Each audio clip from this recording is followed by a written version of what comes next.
Good morning, or depending when you're watching this, good afternoon, good evening, or good night.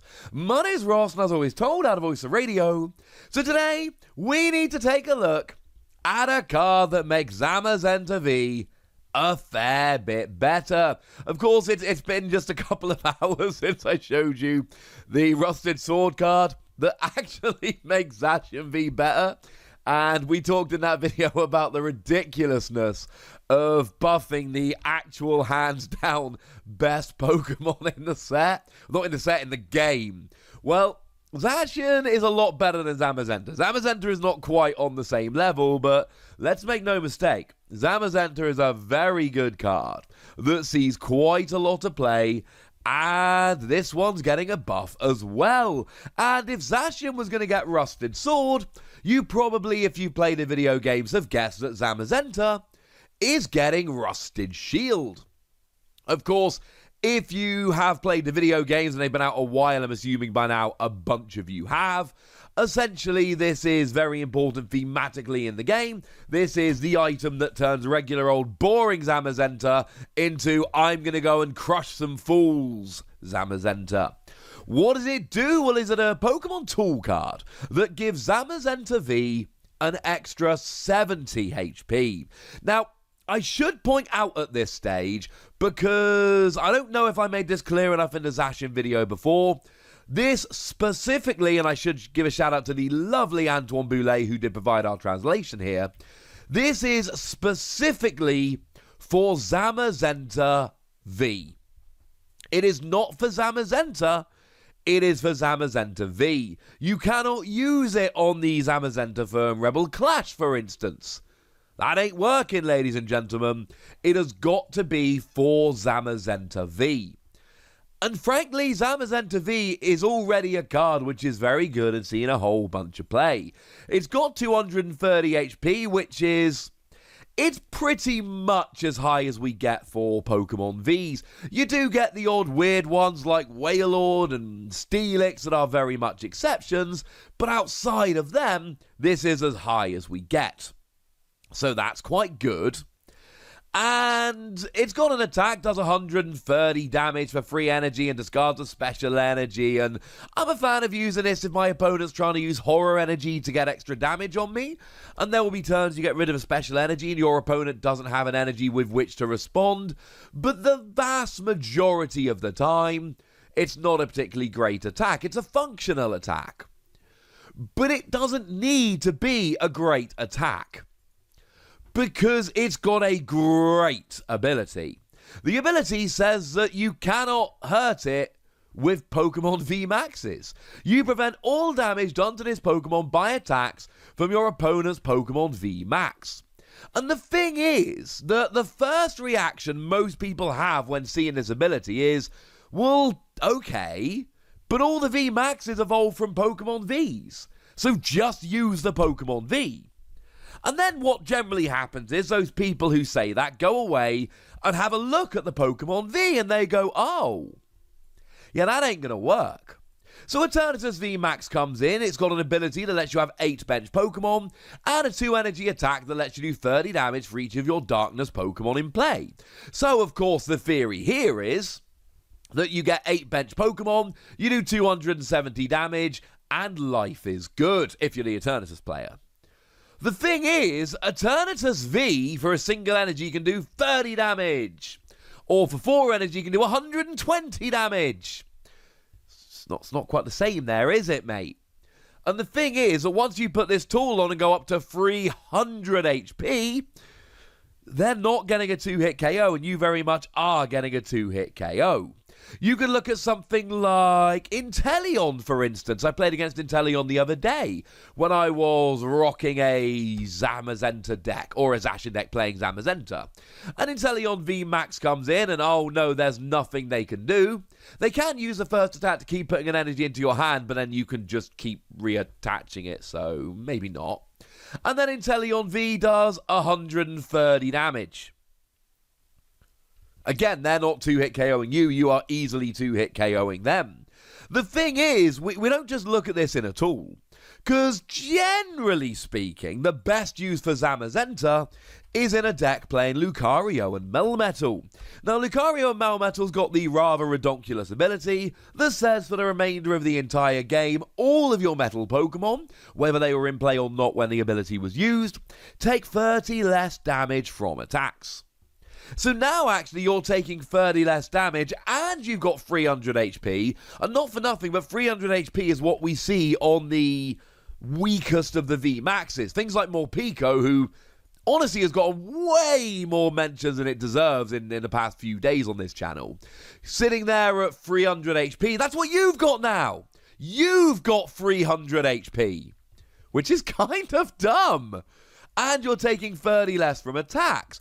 And you're immune to VMAXs. And like I've said, yeah, the VMAXs all evolved from Pokemon Vs, but generally speaking, it's not working. There are exceptions, of course.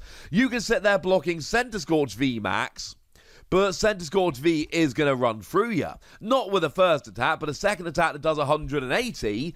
Okay, it's for 4 energy, but that's just 2 turns when you build in Welder. Doubled with weakness is 360, even when you minus the 30, even when you add in the tool, they're still getting a one-hit KO. I mean, even if they reduce the damage before weakness was applied, they don't, but even if they did, you'd still be one-hit KO'd by Centiskorch. But of course they're hitting for weakness.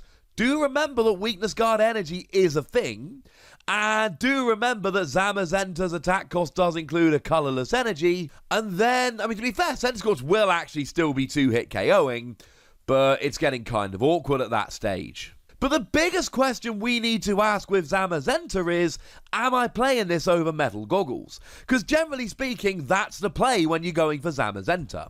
You whack a Metal Goggles on there, you use Lucario and Melmetal's GX attack, and then something like an Inteleon V comes along doing 70 damage, which is a 4-hit KO. Something like Eternatus comes along doing 60 damage, which is a 4-hit KO. And of course, at one point, you're just going to drop a Mallow and Lana, getting rid of basically 2 turns of attacks, and they're just not KOing you. Yeah, sure, they're going to be playing some stuff. You know, Eternatus decks are going to play the odd Spiritomb that you've got to try and navigate. But even that's not one-hit KOing you, not even really that close. And Inteleon are going to be playing probably a Milotic V. But even then, Milotic V is doing 150, which goes down to 90, which isn't a 2-hit KO anyway. And you see where we're going with this. This is how Zamazenta sees play. Zamazenta is not a phenomenal Pokemon until you block VMAXs and take 60 less damage from attacks, and then you're rolling. So what happens when we put Rusted Shield and Metal Goggles side by side? The answer is, it's better. Most of the time. You see, Metal Goggles will basically give you an extra 30 HP because it reduces 30 damage. If you take 2 hits with Metal Goggles attached, you have saved 60 damage. Well, Rusted Shield gives you 70. Once you start taking more than 2 hits, then all of a sudden Metal Goggles turns better, but when you've taken 2 hits should be about the time you're looking to play a Mallow and Lana. So, I've been playing this deck a bunch lately, not because I expect to take it to a tournament, just because I play all the decks quite a bit, and this is just one that I've been enjoying having a bit of a play with lately. Don't worry, I'm not taking it to a tournament, I'm still on Excadrill. But I've been playing a bunch of this deck, and honestly, I would swap out Metal Goggles for this. For Zamazenta. You see, the thing is, that deck is also playing Zacian, and Metal Goggles works for that. And it's also playing Lucario and Melmetal, and Metal Goggles works for that. Although I should actually mention, Metal Goggles, another thing this has over that, poison and burn and things of that nature. Just ignore Metal Goggles because they're not damage, but any kind of damage going on will be affected by you having more HP. The thing is, we could be playing Big Charm with Zamazenta, and we're not. We could be playing Cape of Toughness, and we're not. Now, Big Charm gives an extra 30 HP. Cape of Toughness gives an extra 50 HP, and this gives an extra 70.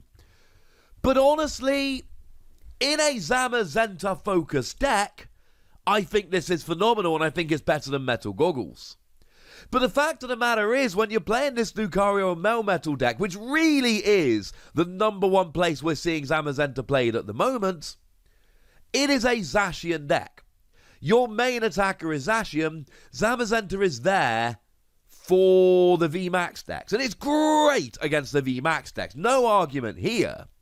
But the fact of the matter is, are you going to be swapping out Metal Goggles for Rusted Shield just for those matchups? Are you going to give up the damage reduction to Zacian in every game so that you can have a better damage reduction or more HP, call it what you will, for Zamazenta when you're playing against VMAX focused decks? And the answer might be yes. It depends on the metagame. If you think you're going to be playing against a lot of VMAX decks, or you like your matchup and it's just VMAX decks you're worried about and losing the Metal Goggles isn't going to ruin those matchups, then fine. But I think the majority of the time I'm going to look at this and go, I like it more than Metal Goggles, but it only works for one of my Pokemon, so I'm playing Metal Goggles instead. I'm still going to go ahead and give it 3 Wassies, because if you're playing a Zamazenta-focused deck, this could be cool, and maybe we get another Zamazenta V in the future, and this will work with that. It'll work with any Zamazenta V, just not regular Zamazenta. But the fact of the matter is, if you're playing a bulky, tanky metal deck, you're probably just playing Metal Goggles instead. Sorry. But I'd like to know what you think. So let me know in the comment section, would ya? Go nuts, be nice. And then make sure you like this video, subscribe to this channel, follow me on Twitter at TheWassie, and Twitch for some live action at twitch.tv/PTCGRadio. If you want to support the channel, get some bonus podcasts and all that good stuff, head on over to patreon.com/PTCGRadio, where you can do exactly that. But by far the most important thing as always, look after yourselves till next time, would ya? Thank you very much for watching. My name's Ross, and you've been watching PTCG Radio.